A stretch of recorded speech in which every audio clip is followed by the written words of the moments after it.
Can American zoos help shape society to live sustainable lives in relation to Earth's natural ecosystems? The first zoo was opened in 1874 with the goal of conserving a dwindling native species. Progress was hindered and motivated by varying cultural shifts that changed human perception. Today's zoos hope to provoke public awareness in the conservation of Earth's wildlife ecosystems.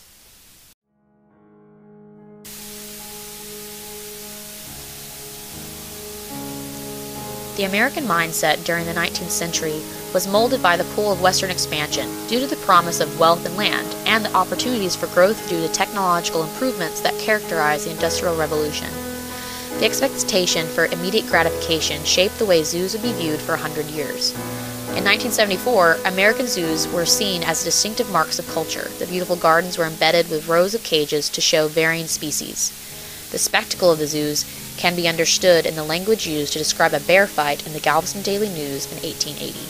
Up and down the pit went the deadly struggle. They came together like a flash. The polar rose on its hind legs with his enemy in his embrace. The bones could be heard to crack.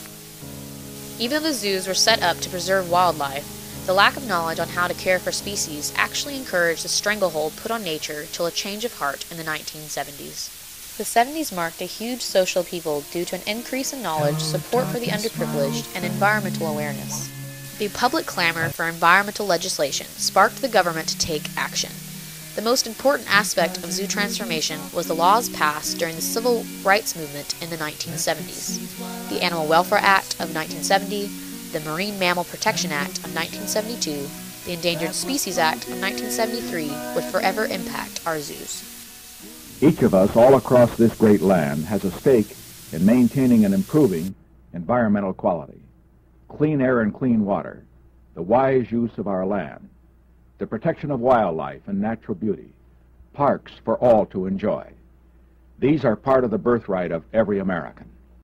The steps taken in the 1970s to raise public awareness contributed to the creation of organizations like the Association of Zoos and Aquariums that provide species survival plans for accredited zoos to help keep these animals around for future generations. Zoos are trying to show animals in exhibits that are modeled after their natural habitats to increase the knowledge on how they live and create concern for the animal's existence.